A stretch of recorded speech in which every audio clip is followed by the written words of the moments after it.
Today, the topic I'm covering is how much core work should you be doing to build the biggest squat, bench, and deadlift possible. In this video, I'm going to give you my thoughts on which exercises, when you should do them, how often, a few parameters where you could start, and hopefully we can get that core of iron built to take the lifts to the next level. Make sure you stay to the end where I'm going to give you another hack for core work. For those that don't know, my name is Brian Carroll. I live in Jacksonville, Florida. I'm a McGill Method certified provider, having powerlifted for over 21 years and ending on a high note of being the first person to squat over 1,300 pounds. I now work with people all over the world from both a virtual standpoint and in person here in Jacksonville, Florida, with injury, resilience, and performance enhancement. I'm not giving you medical advice. For more information, go to powerlifting.com. Thank you so much. Enjoy this video. In 1020 Life, I advocate a 4-part warm-up system. I even mentioned this in Gift of Injury. Number 1, warm the tissue up. Number 2, stiffen the core with the big 3. How many should you do? Pre-workout, I would just do a few repetitions. Start with just a couple repetitions and add more. The point of the warm-up is not to fatigue you, it's to get you ready for the work that's to come. That's number 2. Core work, the big 3. C is priming the primary muscles that are going to be worked on this day. It might be some push-ups or some side raises or some goblet squats or lifter's wedge with an empty bar. I talk about all these different things you can do, whatever works for you. Part 4, number 4 is using the empty bar and priming the body for the bench press or for the deadlift or for the squat, whatever it is you're doing that particular day. So how much core work should you do? I would build up to where you could at least do a 6-4-2 before you squat. Now, this is not for back pain people. It's going to be a completely different recipe, different approach. So if you're back pain, check some of my other back pain videos because your unique injury is going to determine how much core work you should be doing. To build big lifts, prime it with a core workout before. I would just do the McGill Big 3. Work up to where you can do the 6-4-2 reverse pyramid as discussed in Back Mechanic, Gift of Injury, and 1020 Life. Don't do too much where you're tired. Slowly build it up over time. Do a little bit of the McGill Big 3 before you train. And then do a little bit at the end as a cool down, especially those of you that have a long drive after your heavy training session. This is one of my hacks that I give to my clients. Do a little bit of priming before, do a little bit of a cool down after. Bonus, even far beyond, how much core work should you do? Go for a walk. Go for a 10-minute walk before you train. That primes the core as well. Help you break a sweat. Then come back and work up to a 6-4-2 over time of the bird dog, the side plank, and the curl up. Then from there, cool down with a little bit of the big 3 and go for a walk after you train. Great way to cool down, great way to build capacity in your back and build a core of iron. Looking for the answer to your sleepless nights, sore muscles, and better overall well-being? If so, PowerX Strength CBD has you covered. All of our products are made of CBD isolate and have 0% THC, meaning there are no worries of failing a drug test or the worry of feeling high. With PowerX Strength CBD, we offer a wide range of products and payment options to ensure you have the option that best fits your needs. Don't just take it from me. All of our reviews and client testimonials on our site speak for themselves. You can even get 20% off your order by using code YT1306 at checkout.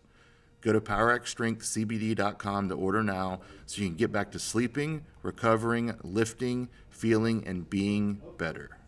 So beyond how much core work should you do before you lift, enough to prime the core. That isn't necessarily the core training workout for that day. My favorite go-to for my particular demands, which was powerlifting, and building a squat and a deadlift and a rigid core and building a core of iron, you got to go with stir the pot and suitcase carries. A lot of bang for your buck. Yes, you can go to a yoke walk and farmer's carries and all those different types of progressions, but start where you can get a set of 100 on stir the pot and then do a couple sets of 100. Build up to that. Build a core of iron. For the suitcase carries, get where you can carry 50, 70 pounds for 50 yards for 4 sets. Build that lateral core endurance with the suitcase carry, and then you could progress it to bottoms up carry. That makes it even more hard. Then you can go overhead. You can even use this as a primer. You see where I'm going with this. You prime the warm up with a little bit of core work. Not so much it's going to exhaust you, but eventually you should be able to do a 6-4-2 if you're trying to do a squat and a deadlift workout or a bench workout. This is pretty easy to do. Start with 6, then do 6, rest, then 4, and then eventually do 6, rest, 4, rest, then like 2 repetitions, 10-second hold. Start at 5 second. Master it. Check out this video video on the big three on how to do it. Also, you can check out the video on why the big three doesn't work for some people. Some people it makes their back pain worse. Some people it doesn't feel like it's doing anything until they use the proper cues for the bird dog, for the side plank, for the curl up. That said, some people are going to need to do a lot more than just the big three. That's a good starting point. That's a good warm up. That's when the types of carries come in. That's when the back extension holds come in. That's when the variations of suitcase carries come in, and bottoms up carry, farmer's walk, asymmetrical carry, farmer's walk, where you have more weight on one side,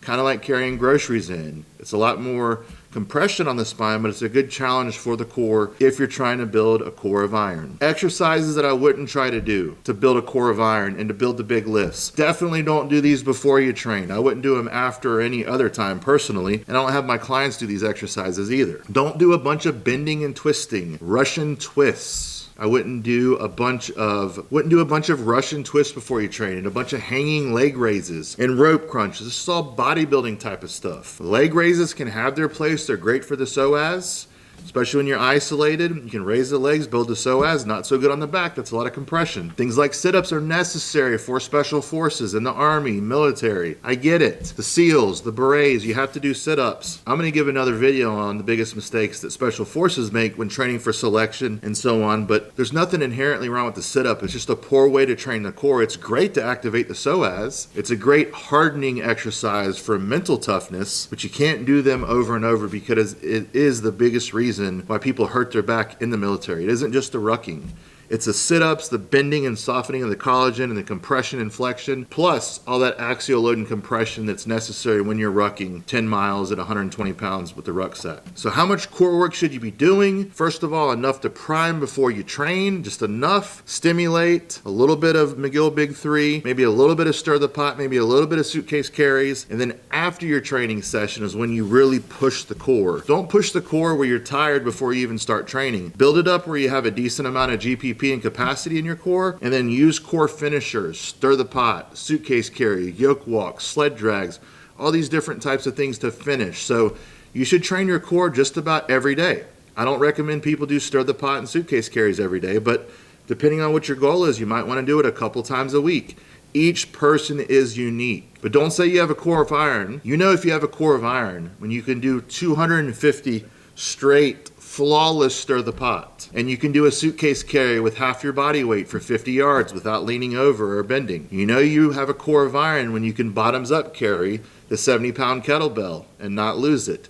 These are all little random things that will help be metrics and for you to help take your core to the next level. Bonus for those who stayed on and watched this entire video: bottoms up presses, either overhead, a little bit of core stimulation, bottoms up walks, great for the core, good for the shoulder. Bottoms up bench presses, you see here, you're on the bench press, you're holding a kettlebell, you have to navigate it, work your core, you're hanging off the bench a little bit, and you're locking in that kettlebell, and any little bit of core wiggling you have, that kettlebell is going to want and give you a dentistry adjustment. So you're trying these bottoms up presses in the bench press. Be careful, watch your chiclets, watch your grill, have someone spot you. Start with a light bell and master it. These bottoms up bench presses are a game changer for a lot of people. Helps them lock in their stability on the bench press. I've used this with a lot of top athletes around the world, and it's a fun challenge. It builds the crap out of your grip, builds a core of iron, and it'll help you with your bench setup and your stability a bit. You can't beat it. So once again, do enough to be great, not as much as possible. Hope you enjoyed today's video. Remember, like, subscribe, share, click the notifications because we drop videos twice a week. We also have a live stream every Friday where I answer your questions. Click below to see the latest video that we uploaded. Also, for our products, our CBD, our books that correspond with these videos, it's down in the description. For more information about all things Brian Carroll and Power Rack Strength, go to powerrackstrength.com. You could book a consult both virtually and in person with me. Enjoy your week, and thank you so much.